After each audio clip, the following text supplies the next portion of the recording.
देखिए, एक्चुअली क्या है कि रूस के राष्ट्रपति व्लादिमीर पुतिन ने इन्होंने एक अमेरिका से एक प्रस्ताव रखा कि देखिए रूस भी बहुत बड़ा गेहूं का उत्पादक है, यूक्रेन भी बहुत बड़ा गेहूं का उत्पादक है, तो दोनों युद्ध में लगे हुए हैं। रूस पर तो बैन लगा हुआ है कि एक्सपोर्ट कर ही नहीं सकता है, और यूक्रेन के पास बहुत ज्यादा मात्रा में अभी क्या है, गेहूं है, लेकिन इसके निचले बंदरगाह पे पूरी तरह रूस का कब्जा है। तो रूस ने यही कहा था कि हमारे ऊपर से कुछ बैन हटा दो ताकि हमारी भी अर्थव्यवस्था चल सके और यूक्रेन बाकी पूरी दुनिया को गेहूं का निर्यात कर सके। तो इसके लिए अमेरिका को यह प्रस्ताव मान लेना चाहिए, एकदम नॉर्मल सा था, अमेरिका ने इसे ठुकरा दिया। अब गेहूं का निर्यात न रूस कर पा रहा है, न भारत कर, न ही यूक्रेन कर पा रहा है, जिससे काफी ज्यादा समस्या आ रही है। इन दोनों देशों के पास इतना ज्यादा मात्रा में गेहूं आता कैसे? तो समझिए, इन दोनों ये जो दो देश हैं, इनके गेहूं को जब से बैन लग गया लड़ाई की वजह से, गेहूं का रेट 33% बढ़ गया इंटरनेशनल मार्केट में। ये जो यूक्रेन है और रूस है, इनके बॉर्डर पे एक घास का मैदान है जिसे हम लोग स्टेपी घास का मैदान कहते हैं। स्टेपी घास के मैदान की विशेषता है कि इसमें दो टाइप का क्वेश्चन पूछता है स्टेपी घास का मैदान। ये यूरोप और एशिया के दोनों के बॉर्डर पे आ जाता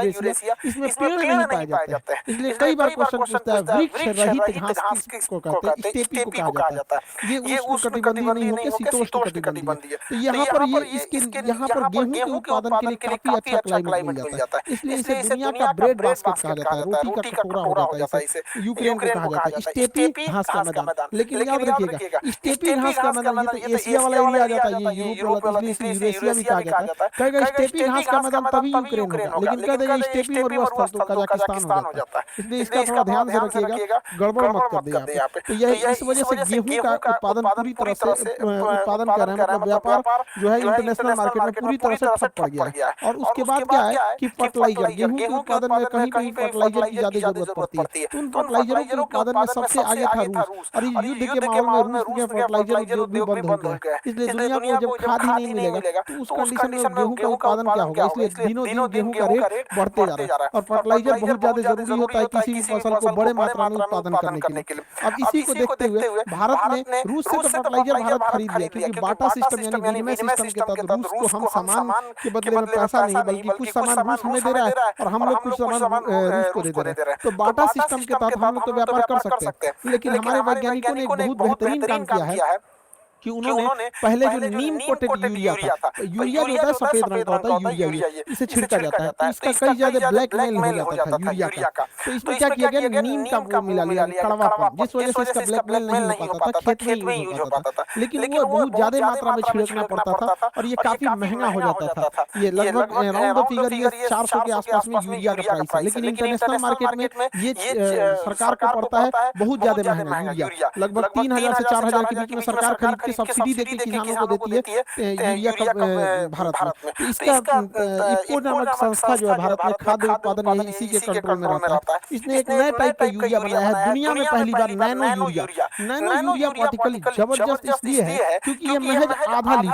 आधा लीटर से 1 एकड़ जमीन में इसके यूरिया का छिड़काव किया जा सकता है, और आधा लीटर 250 रुपया खर्च आएगा, 250 में 1 एकड़ किया जा सकता है, यानी जहाँ 50 बोरा लगता था वहाँ आधा लीटर लगेगा। अब इससे क्या है कि आप जब आधा लीटर ही खरीदना है तो महंगाई ज्यादा मायने नहीं रखती, जब क्वांटिटी ज्यादा खरीदता तब आदमी महंगा खरीदता। तो हम लोग इसको मतलब आधा लीटर से एक पूरे एकड़ तक हम लोग यूरिया का छिड़काव कर सकते हैं। इसे छिड़कना पड़ता है क्योंकि ये लिक्विड फॉर्म में रहेगा यहाँ पर। किसी भी फसल के लिए क्वेश्चन में हमेशा याद रखिएगा कि जब खेती करते हैं और उसमें खेती में जब फसल लग जाती है खेती के लिए, तो उसमें नाइट्रोजन, फास्फोरस और पोटेशियम ये 3 चीजों की जरूरत होती है, जिसमें सबसे ज्यादा नाइट्रोजन 4 गुना होना चाहिए और 2 गुना फास्फोरस और एक हिस्सा उसका पोटेशियम होना चाहिए। एनपीके, नाइट्रोजन, फास्फोरस और पोटेशियम ये रेशियो होता है। लेकिन जब बीज बोया जाता है खेती के लिए तो वो अलग हो गया, लेकिन जब बीज बोएंगे तो उसमें भी नाइट्रोजन, फास्फोरस और पोटेशियम चाहिए होता है। तो वहाँ नाइट्रोजन कम चाहिए होता है और नाइट्रोजन से 2 गुना फास्फोरस चाहिए होता है और फिर एक हिस्सा होना चाहिए पोटेशियम आपका। तो याद रखिएगा ये क्वेश्चन पूछेगा बीजारोपण के समय सबसे ज्यादा किसकी जरूरत होती है? तो फास्फोरस।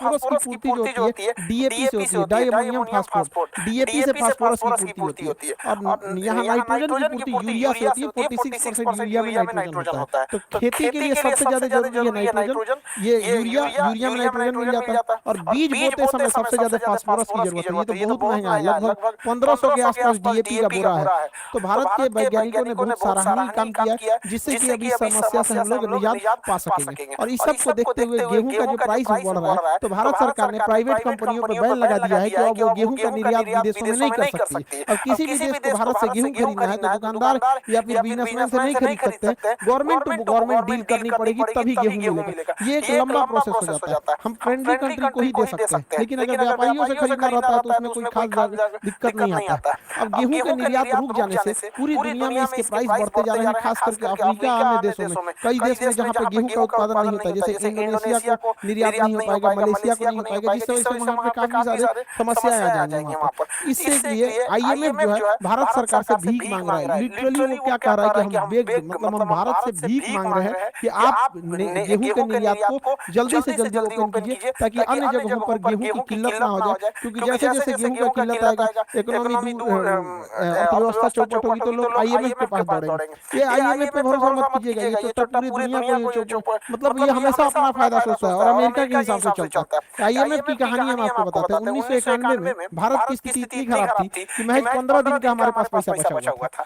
जो हाल श्रीलंका का आज है ना, उससे भी बुरा हाल हो गया था हम लोग का 1991 में, 1991 में। उस समय प्रधानमंत्री पीवी नरसिम्हा राव थे और वित्त मंत्री मनमोहन सिंह थे। पीवी नरसिम्हा राव का दिमागी हिल गया, क्या करना चाहिए। उन्होंने सारी जिम्मेदारी वित्त मंत्री मनमोहन सिंह के ऊपर दिया था और हम लोगों को अपने रिजर्व बैंक का सोना गिरवी रखना पड़ा था, तब जाके हम लोग को पैसा मिला था। और आईएमएफ ने हमें शर्त रखा था कि आप अपने यहाँ लिबरलाइजेशन कीजिएगा, यानी विदेशी कंपनियों के साथ भेदभाव नहीं कीजिएगा, उनको भी बराबर का मान्यता दीजिएगा, प्राइवेटाइजेशन कीजिएगा, प्राइवेट कंपनियों को भी आने दीजिएगा। ग्लोबलाइजेशन मतलब होगा कि विदेशी कंपनियों को आने से नहीं रोकिएगा। एलपीजी लिबरलाइजेशन, प्राइवेटाइजेशन, ग्लोबलाइजेशन ये शर्त माना, तब हम लोगों को कर्जा मिला। उसके बाद से हम लोगों ने धीरे धीरे उस अर्थव्यवस्था को पटरी पर लाना चालू किया था। तो उसी समय मनमोहन सिंह का आज भी देखिएगा कई सारे पॉलिटिशियंस को वो किसी पार्टी को भले बोल सकते हैं, लेकिन पर्सनल मनमोहन सिंह को नहीं बोलते, क्योंकि उस समय 15 दिन का ही महज पैसा बचा था। क्वेश्चन पूछेगा उदारीकरण यानी लिबरलाइजेशन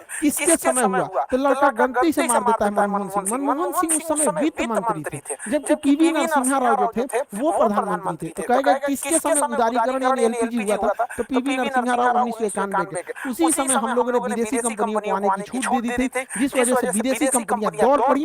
भारत में कारखाने थे नहीं। 1991 में जैसे हम लोगों ने विदेशियों को खोला, विदेशी कंपनियां टूट पड़ी भारत में, और जैसे वो टूट पड़ी तो भारत में इंजीनियरों की हैवी डिमांड होने लगी, क्योंकि इंजीनियर तो घर से नहीं लगे, यहाँ इंजीनियर थे नहीं, तो यहाँ जो भी इंजीनियर थे उन लोगों का हैवी डिमांड हुआ, बहुत सैलरी मिलने लगा, तो एकदम दिमाग में बढ़ गया। जिसको देखो इंटर पास इंजीनियर आज इतना ज्यादा भर गए और फैक्ट्रियां आ नहीं रही। तो ये 1991 में था। यही आईएमएफ है जो भारत को उस समय आंख दिखाता था, और आज भारत से यहाँ पर ये लोग भीख मांग रहे हैं। और अजीब स्थिति है, देखिए पाकिस्तान भीख मांग रहा है आईएमएफ से और आईएमएफ मांग रहा है भारत से। ये स्थिति है, ये भारत के किसानों के बदौलत है। इनका कहना है कि गेहूं पे से निर्यात को प्लीज हटा दीजिए। मोदी जी से जाके बोल रही अजब हाल है। मोदी जी से सुना, अच्छा गेहूं से निर्यात हटाना है, इन्होंने गेहूं से तो हटाया नहीं बल्कि चीनी पे भी बैन लगा दिया। अब चीनी भी नहीं दे सकते और साथ साथ चावल पे भी लगा दिया। लो जा मांगने गए थे, समझ में नहीं आ रहा किससे कर। भाई हम लोगों को हमेशा अपना देश देखना चाहिए, बहुत अच्छा डिसीजन है। पहले हम अपना देश देखेंगे, बाद में दुनिया को देखेंगे। आईएमएफ वालों पर कोई भरोसा नहीं है। हमेशा याद रखिएगा, अपने देश के साथ जिसने भी गद्दारी किया उसे कभी नहीं भूलना चाहिए, चाहे कुछ भी हो जाए। 70 के दशक में जब हमारे यहाँ गेहूं नहीं था, हमारे यहाँ सूखा पड़ गया था, तो हम लोग अमेरिका से गेहूं मांगे थे, भीख नहीं मांगे थे, खरीदे थे। तो अमेरिका ने सुअर को खाने वाला गेहूं दिया था भारत को। सोचिए, सुअर को जो खाने के लिए गेहूं दे। आज ये हम लोग को कह रहे हैं कि हम लोग गेहूं का निर्यात कर देना चाहिए। इन सब पर कभी भरोसा नहीं करना चाहिए। कभी भी अपने देश के साथ हुए गद्दारी को नहीं भूलिएगा। अपने आखिरी सांस तक याद कीजिए, आज से 2 साल पहले जब डोनाल्ड ट्रंप प्रधानमंत्री थे, वहाँ के राष्ट्रपति थे, जब कोरोना का संकट आया था, उनके यहाँ दवाइयों की खोज ऐसा लगा था कि पहले हो जाएगा, तो उन्होंने अपने यहाँ दवाइयों की निर्यात पर बैन लगा दिया था। इवन की सिरिंज तक पर भी बैन लगा दिया था कि सब सिरिंज कहाँ से यूज करेगा, सब भारत वालों को तो इतना आता नहीं है, कहाँ से लाएगा सब। देख लो अमेरिका, मार दिया गया आदमी तमाचा यहाँ पर तुमको लोल कहीं का। आज हम लोग पूरी अपने देश की पूरी जनसंख्या को हम लोगों ने वैक्सीनेशन लगा दिया। दुनिया में जहाँ भी वैक्सीन लगी हुई है उसमें सबसे ज्यादा योगदान भारत की है यहाँ पर। तो ये लोग बैन लगा दिया। तो ये जब इनका देश करेगा ना कुछ, तो सब सही है। ये जिसका मन जहाँ बम मार देंगे, लीबिया में जाके मार देंगे, तुर्की में मार देंगे, सीरिया में मार देंगे, कहीं मार देंगे। और जहाँ हम लोग कश्मीर में जाएंगे तो कह देंगे पंचायती करने आने के लिए। इसलिए हमेशा अपने देश के बारे में सोचना चाहिए। बहुत अच्छा डिसीजन है भारत सरकार का, बैन नहीं हटाना चाहिए। दुनिया को भी तो समझ में। अच्छा ये बताइए, पेट्रोलियम देशों का अपना संगठन है, वो लोग का देखते हैं कि पेट्रोल महंगा हो गया तो पेट्रोल का बेचना ही बंद कर देते हैं, महंगा हो जाता है तब बेचते हैं। तो टाटा का पेट्रोल तुम बेचोगे अपने हिसाब से, गेहूं बेचेंगे हम लोग नहीं, तुम पेट्रोल रोको हम गेहूं रोकेंगे। सैल्यूट है किसानों को यहाँ पर, हम लोगों को ऐसा होना चाहिए। और आईएमएफ को घुटने पे लाना चाहिए। आईएमएफ कहता है कि दुनिया में जो भी व्यापार करना है 5 गो मुद्रा में कीजिए, special driving right, special driving right जिसे कागजी स्वर्ण भी कहते हैं, एसडीआर। क्या क्या भैया, तो अमेरिका का डॉलर, यूरोपीय यूनियन का यूरो, चीन का युआन, जापान का येन और ब्रिटेन का पाउंड स्टर्लिंग।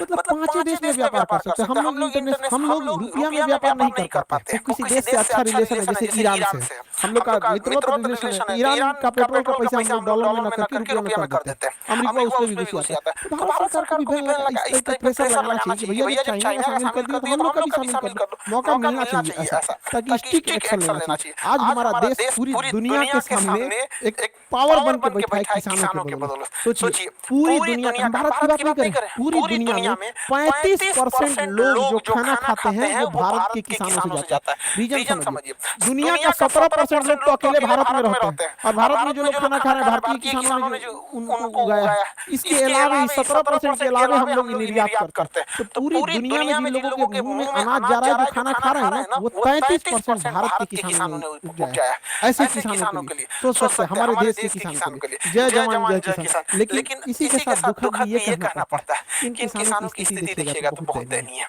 इनको कोई नहीं पूछता, सूखा है, बाढ़ है, कोई सामाजिक इन लोगों के लिए सुरक्षा नहीं है। अजीब सी स्थिति इन बेचारों के लिए बनी हुई है। देखिएगा गुजरात में, महाराष्ट्र में सूखा की वजह से, हालांकि हर जगह के किसानों की कम वो स्थिति वैसी है, लेकिन चूंकि गुजरात, महाराष्ट्र ये सब एरिया में सूखा भी ज्यादा पड़ता है, वहाँ किसानों का सुसाइड रेशियो बहुत ज्यादा है। तो सोचिए ये आज आजादी के इतने सालों के बाद अगर किसानों के प्रति इस तरह से दुर्दशा है, ये अच्छी बात नहीं है। जिन किसानों ने हमें आसान से जीना सिखा दिया, विश्व पटल पर हम लोग आज दुनिया हमसे भीख मांगने की गेहूं का निर्यात करो, चावल का निर्यात करो, चीनी का निर्यात करो। इन किसानों के बदौलत देखिए उनका घर टूटता है, बेचारे बीमार पड़ते हैं तो सरकारी हॉस्पिटल में ले जाते हैं, और सरकारी हॉस्पिटल की स्थिति इस तरह से करके रखा गया है कि बेचारों को डर लगता है कि वहाँ ठीक होगा कि और बीमार पड़ जाएगा। देखिए इस तरह से स्थिति हो गई है, बड़ी दयनीय है। जरा सोच सकते पूरी दुनिया का 35% लोगों का ये खाना खिला, ये हाल है इन किसानों का। इन किसानों को भी सोचना चाहिए, बुढ़ापे में जो उम्र थी अब घर पे बैठने की,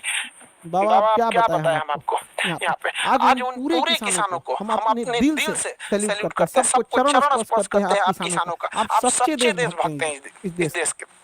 आपकी मेहनत का बदौलत है कि आज हम लोग शान से वहाँ रह सके। लेकिन गरीबी बेचारों के साथ भेदभाव होता है किसानों के साथ, उनका कोई नहीं लेता है। कहीं बाढ़ में डूब रहे हैं, कहीं सूखा में ले रहे हैं, बेचारे थोड़ा थोड़ा पैसे जमाते हैं, पता चला फसल खराब होगी वो भी चलेगी। बेचारा छोटा बच्चा को देखिए ना गुल्लक लगा रहा है यहाँ पे, किस लिए कि भाई कभी इमरजेंसी में काम आएगा, पढ़ाई लिखाई में काम आएगा। टेंशन नहीं लो बाबू, अभी खान सर हैं, पढ़ने के लिए कभी गुल्लक या खेत नहीं बेचना पड़ेगा आपको। जब तक हम हैं पढ़ाई को इतना सस्ता बनाएंगे कि कभी भी पढ़ाई किसी गरीबी की वजह से किसी की पढ़ाई नहीं छूट सकती यहाँ पर। आई होप आप सब चीजों को समझे होंगे। यहाँ पर अभी भारत सरकार गन्ने पर को इतना सस्ता बनाएंगे